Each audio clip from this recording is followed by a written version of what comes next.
Good morning, good afternoon, good evening, depending on where you are in the world.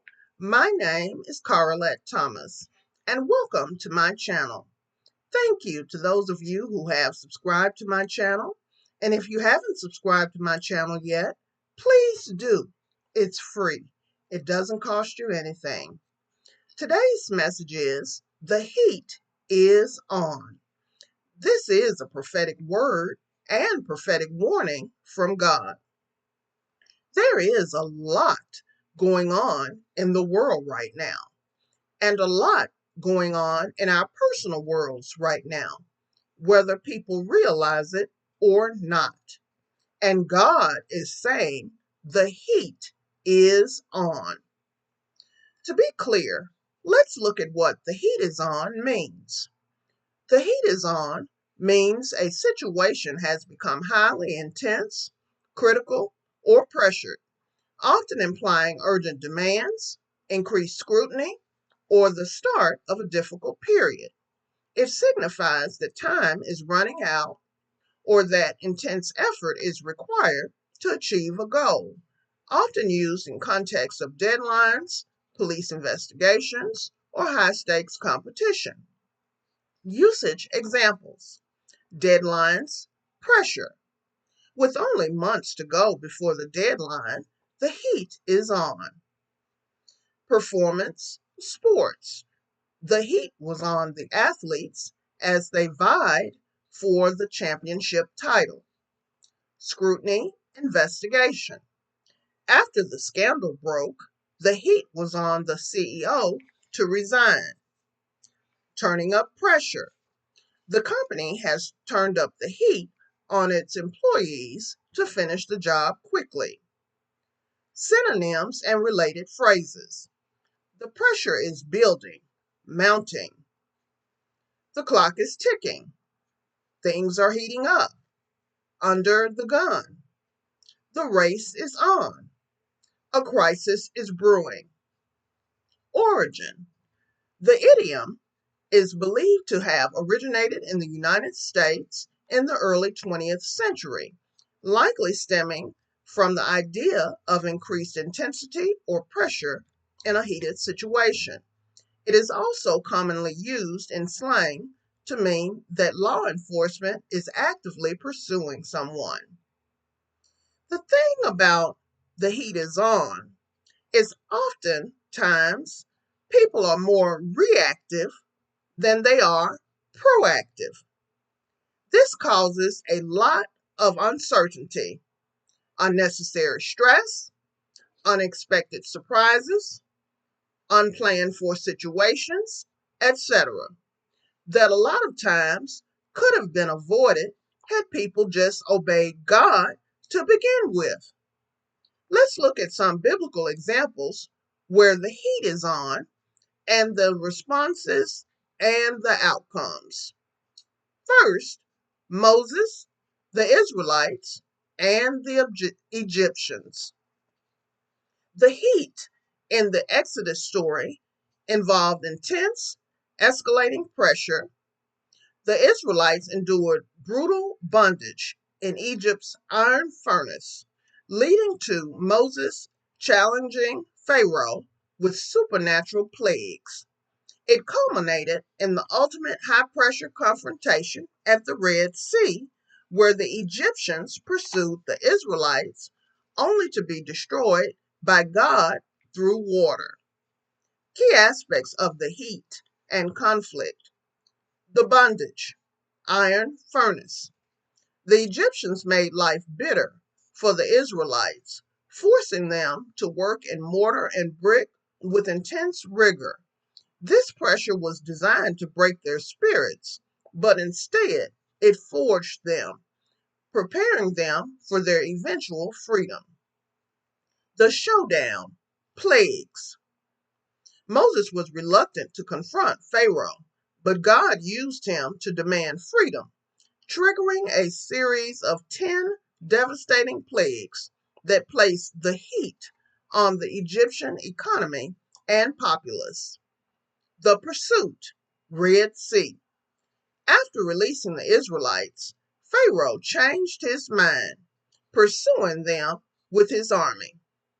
The Israelites were trapped between the Red Sea and the army, a peak moment of fear and desperate conflict. The deliverance. God used a strong wind to part the Red Sea, allowing the Israelites to cross. When the Egyptians pursued, the waters returned and drowned them. The wilderness. Even after leaving Egypt, the Israelites faced the heat of the wilderness, often complaining to Moses when facing lack of water and food, leading to further trials and divine intervention. Sometimes you have only a small window of time to obey God. You don't have forever and a day to respond appropriately to what He is telling you to do. And in some cases, disobeying God can not only cost you the good fortune, or rather the good future that He has planned for you, it can cost you your life. But if you obey God, God will always make a way for your escape. Per 1 Corinthians chapter 10, verse 13. Next, let's look at Esther and the Jewish people. The heat was on when Haman, the Persian prime minister, persuaded King Ahasuerus to issue an irrevocable decree to annihilate all Jews in the empire, prompting Esther to risk her life by approaching the king unsummoned.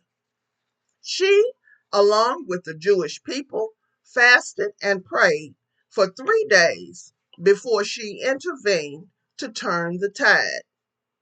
The crisis and high stakes environment. Irrevocable annihilation plot. Haman's decree authorized a total massacre of the Jewish population, creating an existential threat to the community. The deadly risk. Approaching the king without a summons carried a penalty of death. Esther was forced to choose between hiding her identity or risking her life to advocate for her people. Personal and collective danger.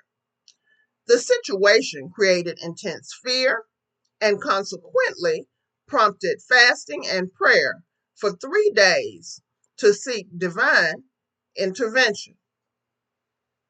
Esther's strategic action. Approaching the king. Esther, knowing the risk, declared, "If I perish, I perish," yet acted with immense courage. The banquets.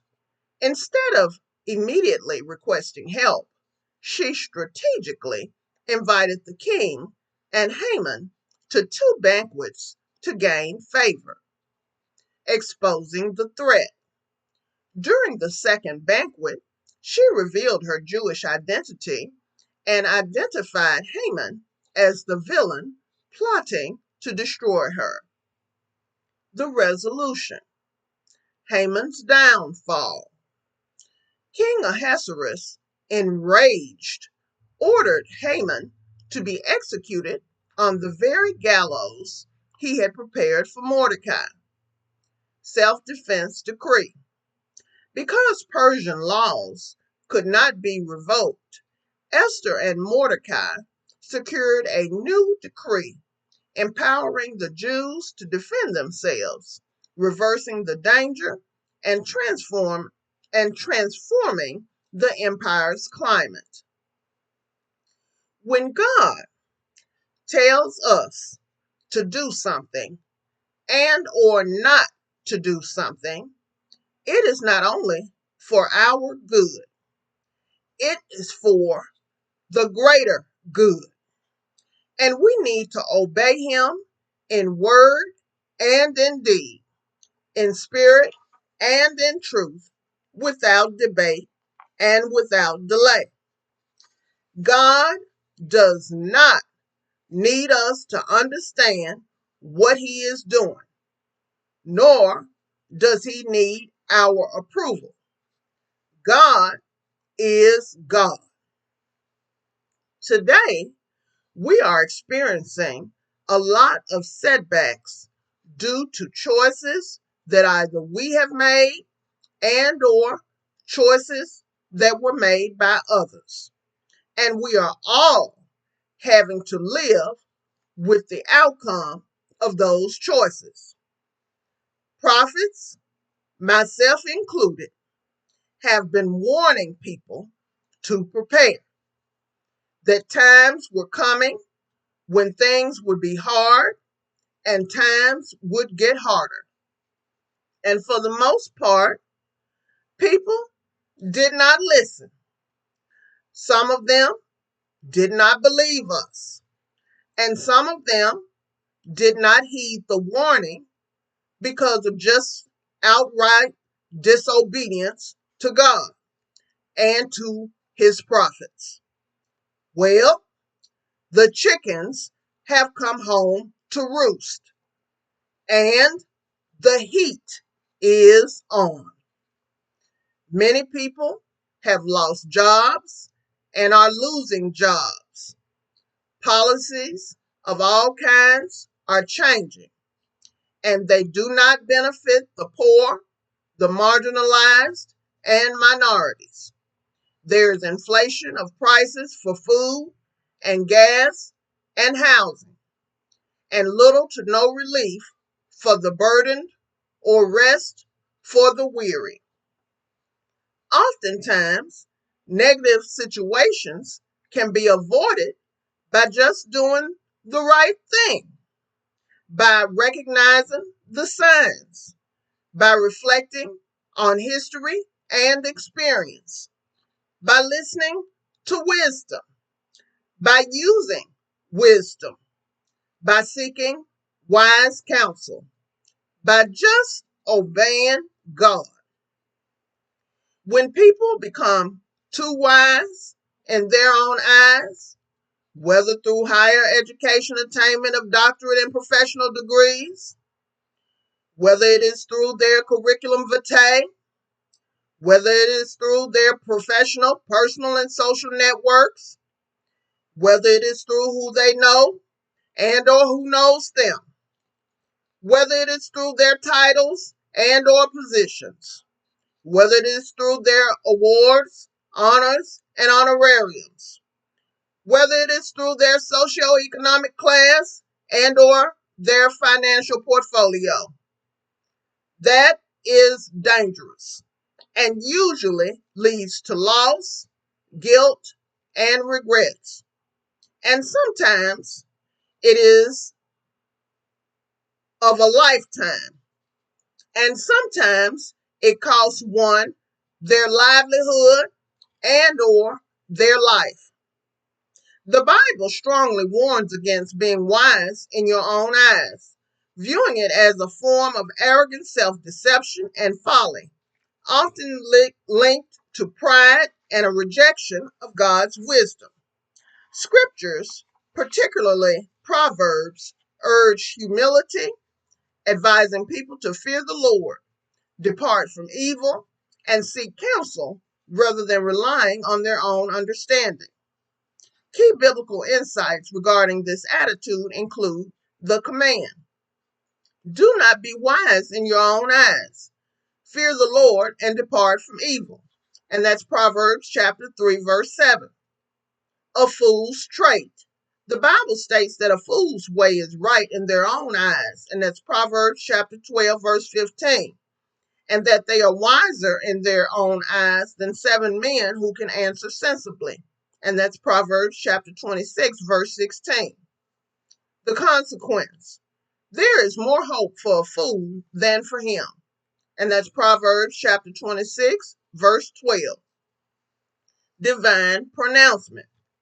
Woe to those who are wise in their own eyes and shrewd in their own sight. And that's Isaiah chapter 5, verse 21. Spiritual danger. Trusting in one's own wisdom can be a form of pride and conceit, as seen in Romans chapter 12, verse 16, where believers are warned not to be wise in their own opinions. Solution. To be truly wise, the Bible advises individuals to become fools in the eyes of the world, relying on God's wisdom rather than their own. And that's 1 Corinthians chapter 3, verses 18 through 20. Essentially, being wise in your own eyes is presented as a barrier to true wisdom and a reason to fear God, as it leads to self-reliance rather than dependence on God. God is all wise. God is all knowing.